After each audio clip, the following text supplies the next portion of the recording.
The views and opinions expressed on this podcast are those of the speakers and do not necessarily reflect those of the ANA or its members. On today's episode of On Scope, author Bahr Thompson explains what marketers get wrong about brand purpose. Spoiler alert, it's everything. Also, on marketing news you might have missed, why you are 2 bad brand experiences away from losing me as a customer forever. All this next on Scope.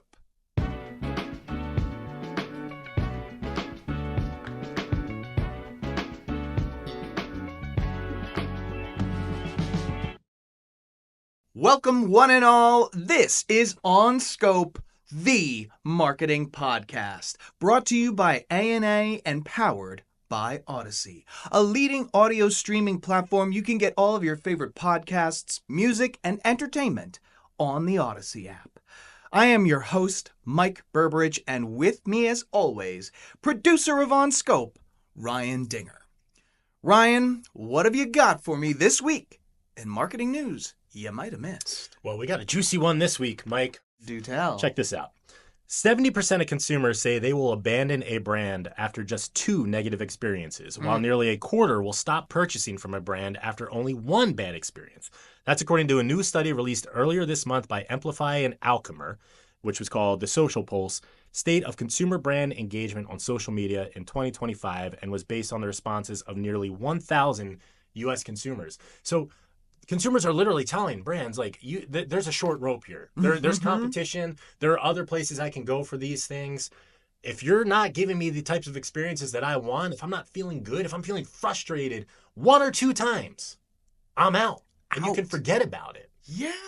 And let me just clarify for all of our dear marketer listeners, by 1 or 2 bad experiences, we are not talking exclusively about ads or your website, Yes, or a digital display that pops up when I'm out in the internet.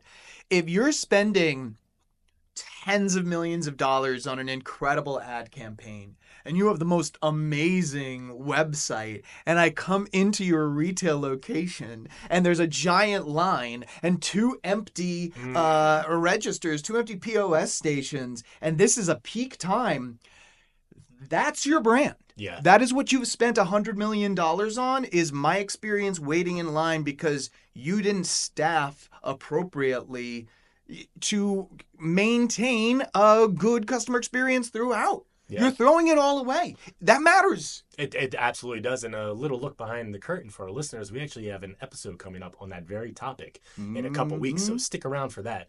Now, on to the main event of our program. This is a topic that has been bandied about a lot and talked about in a lot of different angles, and I think we need to cut through the noise and get real about it. That topic is brand purpose. And if you just rolled your eyes, buckle up, because you are about to learn a thing or 12 from my guest, a purpose pioneer, Bahr Thompson, author of Do Good, Embracing Brand Citizenship to Fuel Both Purpose and Profit. Ann and I have one hell of a conversation, and that's coming up right now. It is my pleasure to welcome to ANA Studios Bahr Thompson. She is a strategist, speaker, advisor, and author of the book Do Good.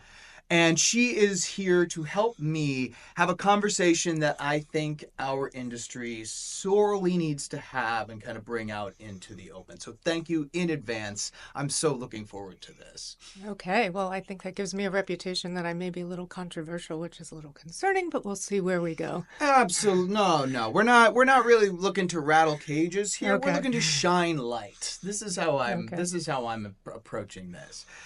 Now, at the ANA, we are hearing from the entire industry all of the time. And over the last few years, I've heard a lot about how brand purpose has failed recently.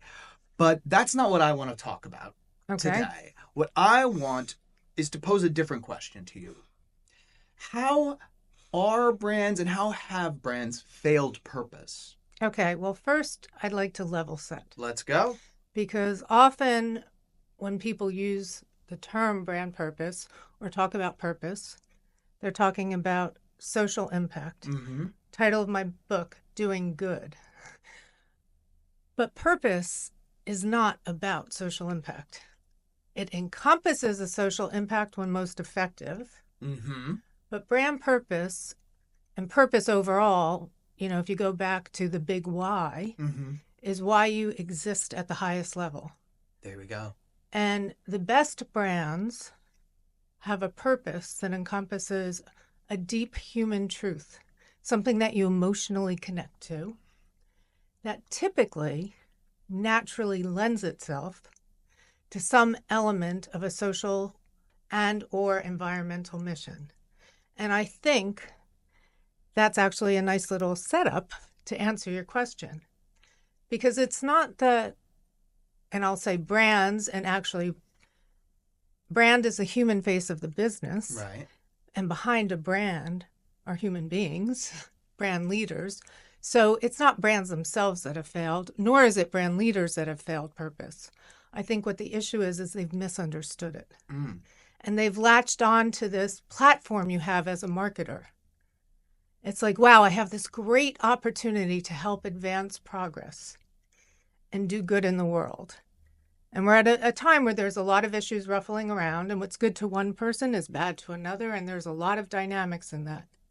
So marketers have taken this platform they have to do good as they define it, Mm-hmm.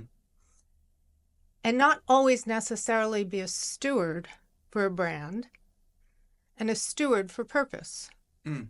And so they've latched onto this trend of social cause, environmental mission, activism, and things like that. And so they've misunderstood the role of purpose. Yeah. So I don't think it's a failure. I think it's a moment where we're reckoning with how we've approached this and reflecting and looking to grow up, to say, what does purpose mean? And how do we make this coherent in brand development and across the organization? Because to people, and we like to think of them as consumers, as employees, as investors, as stakeholders, but often one person covers multiple spectrums. Of course. And so people assess a business from all different perspectives, meaning they assess a brand from all different perspectives. And unless they're all in coherence, they sense something's wrong. And that's where you could say purpose has failed. But again, it's not failure, really. It's growing up, understanding better, experimenting, and seeing it from that lens of coherence across everything. I really love that. I think this is the first time I've really heard it laid out in that way, that a brand purpose, because you're so right. I think brands have taken purpose and even authenticity as shorthand for heartwarming. Like anything we can do to make you smile, or anything we can show that we're doing good out in the world, that's purpose. And no, it is who you are at your simplest essence, like what you are meant to do. And I feel like growing up is a great way for that, because on a personal level, you hear just be yourself. Your whole life, you hear just be yourself. And for me, at least in my 20s and 30s, that meant not pretending to be somebody else. But as I've grown older, I've kind of realized it's like, no, figure out who you really are and be that person as unapologetically as possible. And I think that there's some parallel there. Absolutely. And I like to think of purpose both in terms of brands as well as people as unfolding. Oh, I love We that. love to go out there and say, this is our big why. And we have an essence of it. Mm-hmm. But often we're circling around what it really is. And so this notion that you can, on day one, lay down what it is you're about in the context of what the world looks like at that moment, what your core competencies are at that moment, is really hard. But that's why if you go for something that has an essence of a real deep truth, that helps guide you and it becomes a filter. And it's a bit of, I sail. And even when I'm doing brand strategy years ago, when I ran the consulting businesses at Interbrand, I used to say to clients, think of the brand and the vision, which often is related to purpose, as your ambition out here. If you're a sailor, Well, no, let's go with a motorboat. If you're a motorboat, you know you're at point A and you want to get to point B. And guess what? You just go through that ocean. You step in the middle of sailing races. You do all sorts of things and just go from here to there without thinking about the currents, the environments, the winds, because you can. Right. But brands are more like sailboats. And the term positioning very much comes from that. Yeah. You know, where are you going? How do you tack? What's the environment around you? What are your competitors doing? And so you can't just go out of the box from A to B. You can't go from where you are to your ambition. You need to keep reshaping. And that's the unfolding. I love that. I love that. Oh, we're off to the races here. All right, well. So, as I do for all of my guests, I do, the requisite amount of LinkedIn stalking.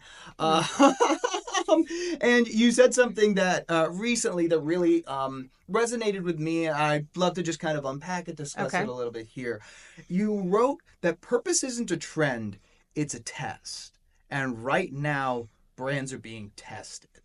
Can we unpack what you mean by that? Sure. And what are the long-term consequences for failing or for, not stepping up to that test in this moment? So I'm going to sound a little bit as if I'm just beating the same drum.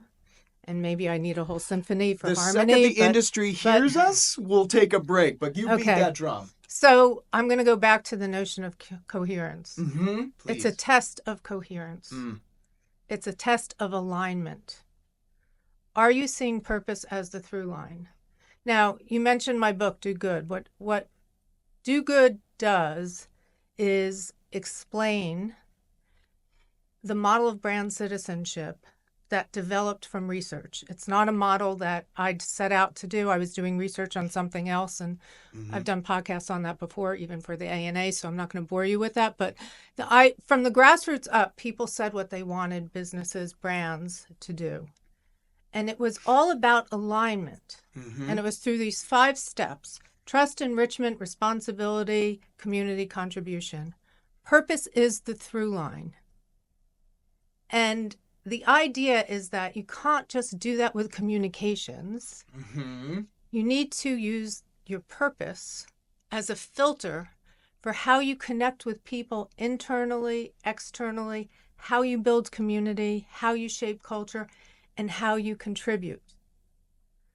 So the notion of the test is, how are you in coherence connecting performance and impact? Not seeing purpose as this doing good thing that isn't about business performance. Yeah. Because the elements that fall within the doing good side of purpose, whether it's the hot buttons now, sustainability and DEI, one is all about unlocking value, and the other is all about amplifying innovation and connection. And so this is all these tests of how are you creating this through line based upon a filter. I love that. And I think that, it kind of rings to mind of, your identity is way more defined by your actions and what you do than what you tell people you are. Please. But, and I started out my life, many people don't know this, actually, in B2B banking, and had an element of satisfaction. And I was known as a satisfaction and retention expert way back when. And then we used to say, expectation minus perception equals satisfaction. Oh, wow. And that's what you're talking about. So it's not just your actions. Your actions matter, but what you say sets an expectation here. And if you deliver here, guess what? Your satisfaction is going to be high, which is all about trust. To me, trust is the ultimate KPI of all of this, because your performance, your growth, your profit, your bottom line won't continue. It won't be sustainable unless you maintain and strengthen trust. So expectation minus perception equals trust, equals satisfaction, which ultimately cultivates trust. I love it. It's very funny. I think I came in with my own set of expectations today, but Okay. had to still know this. And I mean, I should like, ask how I'm delivering on them. but sincerely, just that we were being able to distill it and talk so simply about it is really kind of centering a lot of stuff in my mind. that's So great. I'm very personally appreciative. Ryan and I always kind of joke with our guests that I come from the selfishly curious first, and right now I'm having the time of my life. So Well, that's thank you good. very Thank much, you. Ann. Everybody stick around because when we come back, we're going to get into kind of the practical advice we can offer to brands who want to stay true to their purpose, who want to align to the things that they said they were going to set out to do, but perhaps are running into a little bit of turbulence in the current climate. So you don't want to miss that. Stick around. We'll be right back. Ryan, Yes. I'd like to have a serious conversation with you if you don't mind. Ooh. I suppose we could do that, yeah. Great. Because this has been weighing on my mind. Oh, well, let's take a load off there, buddy. So I want to talk to you about membens. Yeah. Membens, yes. Dear listener, if you're not familiar, membens is a hyphenation of member benefits. And we're talking A&A, member benefits. Yeah, you came up with that one on the fly. I was very proud of it. I don't know if you Yeah, should be. well, we're going to keep working it. We're going to make it happen. But anyway, tragically, I found a problem with our membens. Oh, no. Yes. That's not good. No. The problem, Ryan, is that there are so many, so varied, incredible A&A products and services that it's almost impossible to explain them all in one highly entertaining microsegment. Yeah, we don't have enough time here. It's a veritable cornucopia. Absolutely. You know, I always say the A&A elevator pitch, we need to take you to the Empire State Building and bring it straight to the top. Yeah, like King Kong. Exactly like King Kong. Mm-hmm. But you know what? With every rain shower, there's a sunny morning after, and I have a solution for anybody suffering memben overload. The A&A has put together a fast, focused, 30-minute session designed to help you make the most of your A&A membens, aka member benefits. You know, in this short session, we're going to learn all about how to access the training, tools, content, and community that empower marketers to lead with impact. The only kind of leadership you really want. Yeah, absolutely. Who wants feckless leadership? No. Impactless lead? No. Come on now. No, thanks. Get that out of my backyard. All right? Get off my lawn. Get off my lawn, you feckless leader, yeah? But anyway, if this sounds something like that is the answer to your prayers, because honestly, I feel like I could finally sleep tonight now that I know that this exists out in the world. Get the down low on all your membens at ana.net/MEM-webinar. And now, back to our show. Member benefit overload. Call that. Memben Ove. I don't know. Yeah, we'll workshop that, though. Something's there. I like the MBO. spirit. We are back. My guest, Bahr Thompson, here helping me really break down what the true essence of brand purpose is in an attempt to kind of shed some light on this topic for the entire industry. Now, to that effort, you have for years been a member of the A&A Center for Brand Purpose, and truly we appreciate all of your contributions to that, as it is our initiative to help marketers fully embody their purpose, which was we're really trying to get to the bottom of today. So in the practical sense, whether that's strategy, mindset, however you want to take this, what advice would you give to marketers today who are trying to manage and evolve their purpose in the current climate, sailing through a rather choppy seas, shall we say? So I'm going to continue with that sailing analogy. Please do. Whether the sea is choppy or it's sunny, the basic things about, having your sails aligned with the wind and basic ways you head or tack or whatever things we want to start talking about are consistent. Yes, you have to reef during a storm when it blows in, but there's basic things that you do, and I would say that the guidelines for purpose today, in the same way the guidelines for a good sailor are the same in sunny and choppy waters, the guidelines for purpose today are the same as they were 5 years ago or 10 years ago. And I probably would have given the same advice, just packaged a little differently. Makes sense. And I probably did. So first, I would start off by saying, and we touched upon this earlier in the first two questions, is that purpose is a discipline. Yes. It's not a campaign. It's not a tagline. It's the reason you exist at the highest level. And your how of purpose is equally as important as the notion of that big why. And that how is a discipline in the same way strategic planning is a discipline. And over the past 2 years, I've heard a lot of people say, oh, well, it's time to move on from purpose. We're done with that. In the same way we were done with re-engineering or whatever the management, Six Sigma, whatever the management trends were. Right. Well, purpose isn't a trend. It's a discipline like strategic planning. You would never walk away from strategic planning. No, that'd be ridiculous. So why would you walk away from purpose? So we're in this moment where people have to start coming to terms to reckon that growth, that purpose is a discipline that's ever unfolding. Yes. And it needs to unfold with the climate in the same way you unfold your personal purpose from the time you're 20 to where you are now. It changes with how the world changes, with how you change. And so that's what we're seeing, this discipline change and evolve and mature. So discipline is the first thing. The second point is you need to have, following through on discipline, an architecture.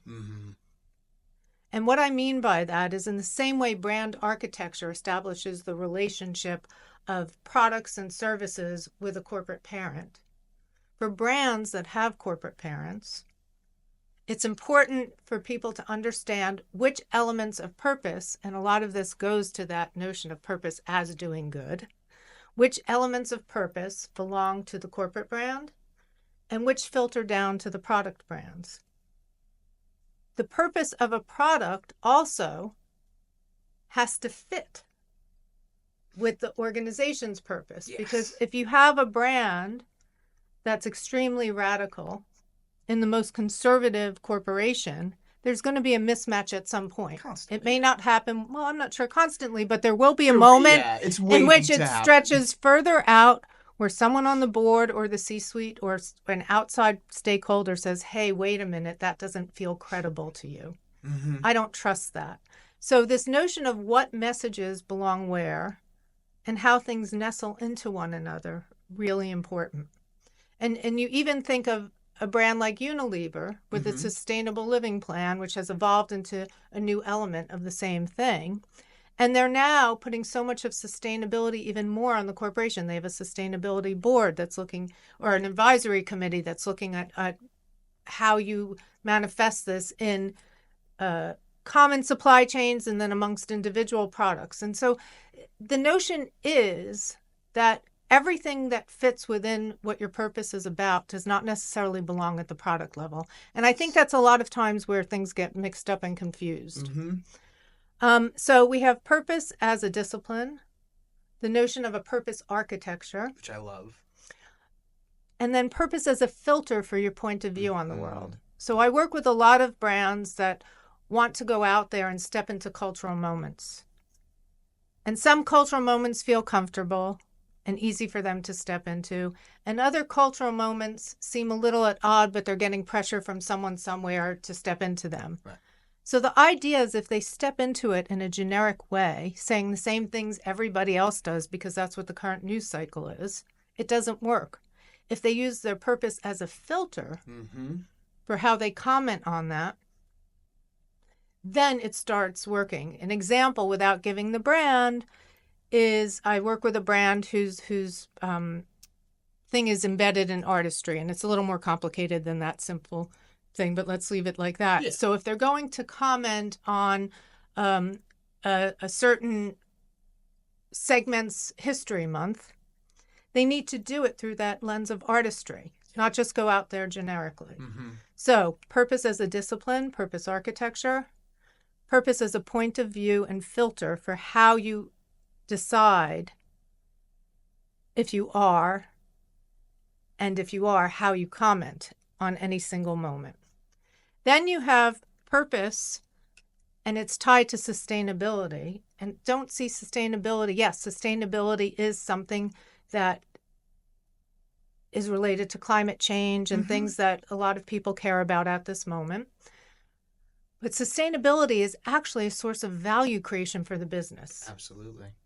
And so see sustainability from that perspective. You don't have to announce every sustainable initiative you make to your target audience. You don't have to turn it into a campaign, but you continue to do it because it's unlocking value for the business.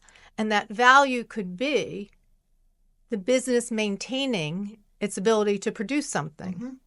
And so you see a lot of brands that are shifting to sustainable packaging. Some decide to announce it, some decide not to announce it.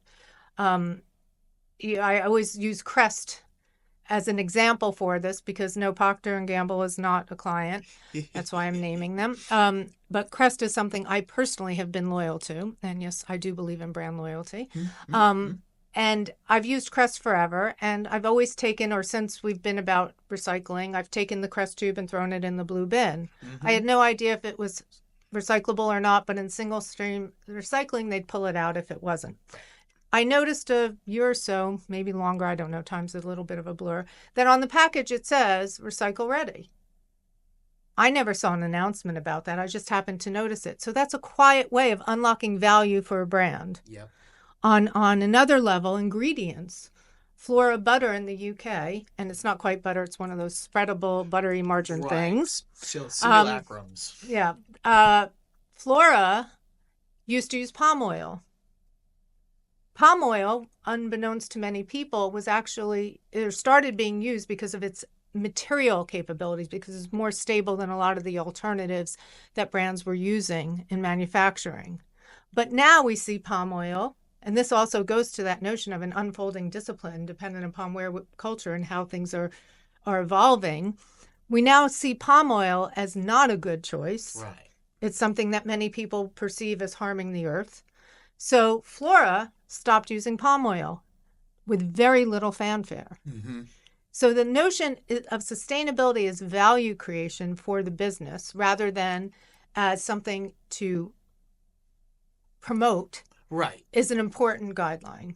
Following that, and similarly, the notion of diversity, belonging, inclusion, equity, things of that nature, those are opportunities to unleash greater creativity and innovation, to allow yourself to connect better with your target audience. You don't need quotas. You don't need compliance to hire a team that is representative of your target audience, or to bring someone on your team that has a different point of view. That's smart business. Yes. Nor do you need quotas to put someone in an ad that represents who purchases your products. So again, this is all about maturing and stepping back and what can we keep within purpose and in the space of doing good as well as the larger reason our business exists.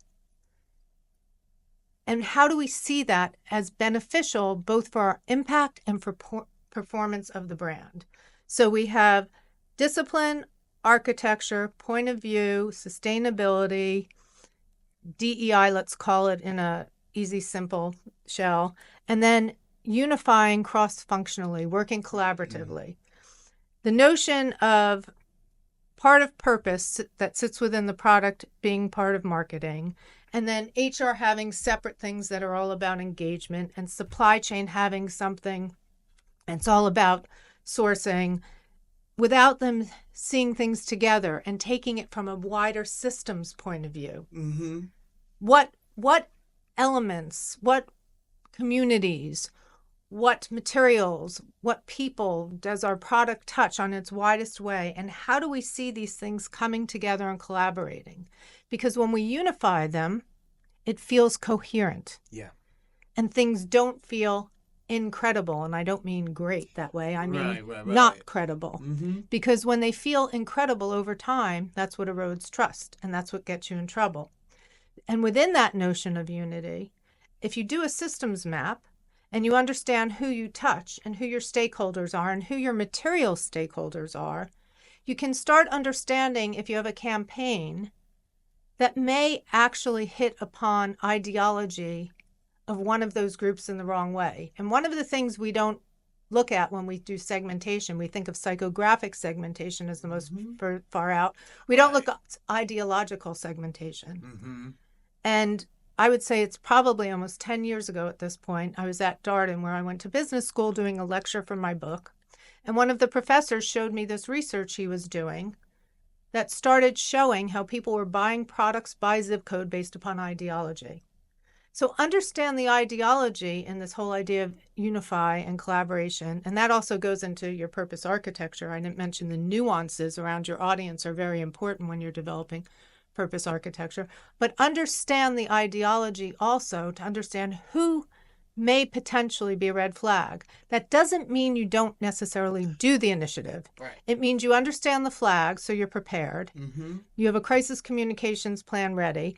And most importantly, you let the C-suite and the board know, even if it doesn't feel like it's a big issue or a big initiative or it's a low budget initiative, because you don't want them to come back and say, we never agreed to that. Right. So red flag things and see yourself as part of this wider system of embodying purpose across an organization. So discipline, architecture, point of view, sustainability, DEI, unity, and then perhaps most importantly, so last but by no means least, measuring performance. Absolutely. And so in addition to brand metrics, which are often what's associated with purpose, we need to have performance metrics, and that meaning financial. And we separate out brand metrics from reputation management metrics. We need to look at all these things together, which goes back to this notion of unifying and collaborating, and see everything from that balanced scorecard point of view, because that's what enhances brand value. And as we all know, what gets measured gets managed and gets budgeted. I was going to say, yeah, and get some paid to do something with it. There's just so much, so many valuable insights to unpack from that. So I invite our listeners to run that back, because I think if marketers are like, oh, but we tried purpose and it didn't work, like, that's what you need to be thinking about it as. Like, this is a part of it's air. It's everything. It is reflected in how you do everything at every level. And I just love the idea of, like, what level in the hierarchy does this need to be operationalized? Does this need to be part of the messaging? I just love that the idea, like, not every product needs its own campaign and cause marketing and being out there. But I think Unilever's sustainability initiative is a great example. I think if you're at the corporate or parent brand and you're doing things operationally to kind of crystallize or align that purpose, it's going to find its way in the right nuanced ways down to the product and into the messaging. So I really love that.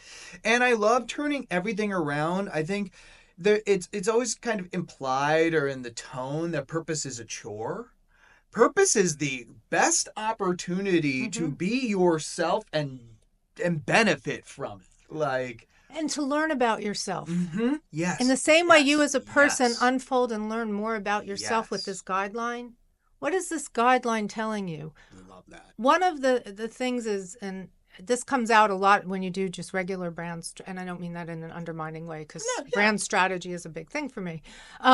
But when you do brand strategy, people get nervous. Oh my God, am I going to be confined? Now, some of that, how you're confined, has to do with policing, which is not necessarily the best way to implement and embody a brand or embody purpose. It shouldn't be about policing. Mm-hmm. What it should be is like a river with banks. When a river has banks, it flows. It can flow fast, it can flow slow, it can move over rocks, it can come down a waterfall, but it has banks holding it in. When it doesn't have banks, it becomes a flood. Mm-hmm. So when you set purpose as a filter and a parameter, you can move at any pace you want and deal with the things you have to deal with as you're flowing. Mm-hmm. When you don't have those parameters, you can overflow. Yeah. Love that. And it's so funny. People throw away this term, oh, purpose is our North Star. It's like, do you know what the North Star, why people use that as a phrase, right? Because it was a constant, Correct. unerring thing that people used to guide their way. The same way I had the ambition in sailing from point A to point B. Exactly. Correct. Oh, we are just full Look circling at that. this thing. Coherence. I love it. So I'd love to end our conversation on kind of a high note, giving some love to a brand or two that you think is doing a great job embodying their purpose that maybe our listeners might not immediately think of.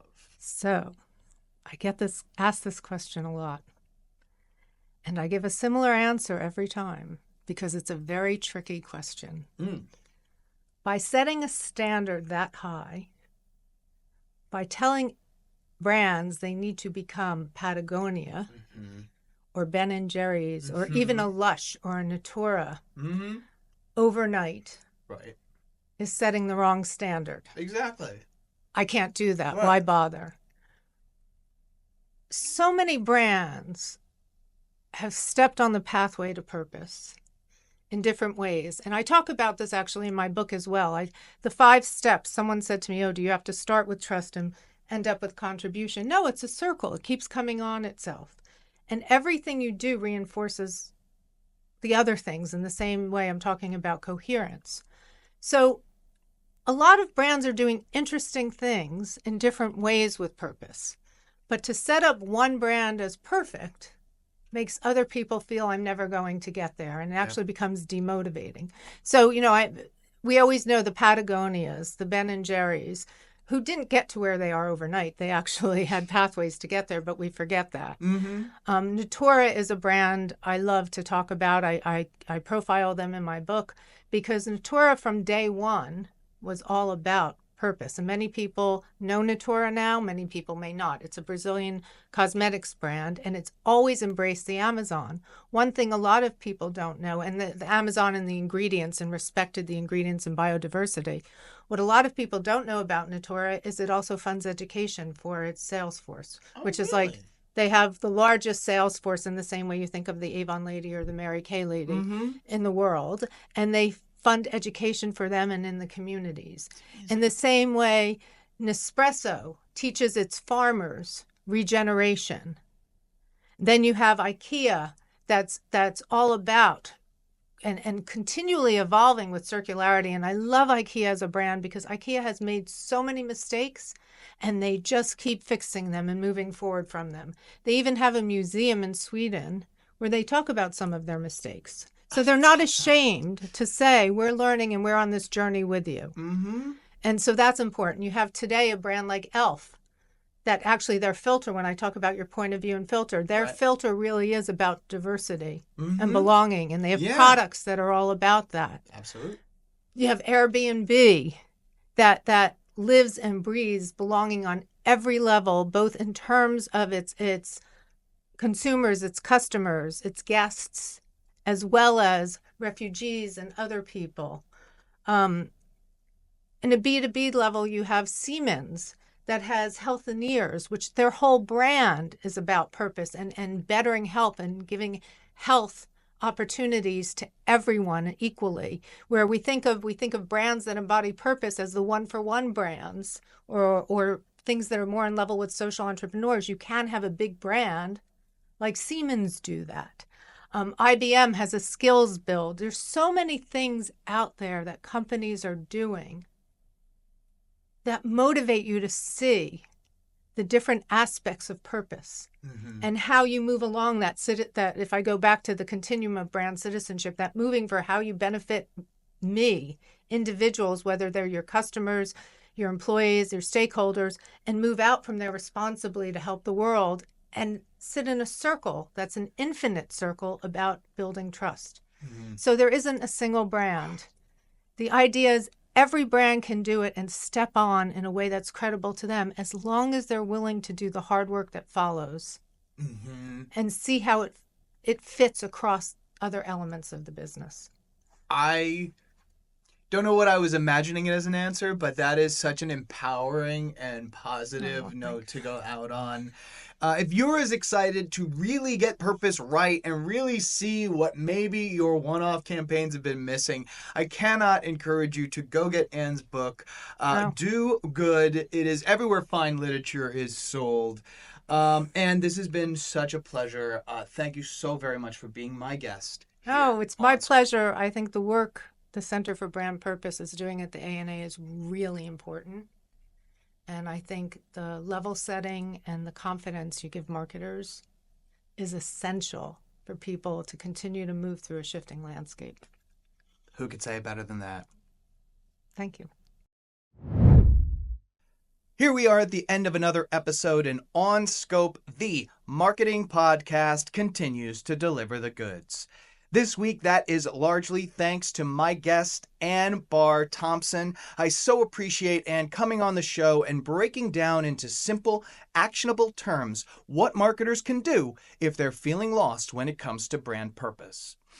As a reminder, if you have an idea for a topic or a guest for a future show, we'd love to hear from you. Shoot us a note at onscope@ana.net. And finally, your moment of marketing meditation. Take a deep breath, relax your shoulders, and consider the following from author and consultant Gary Hamel. A noble purpose inspires sacrifice, stimulates innovation, and encourages perseverance. Think on that, and I'll see you next week.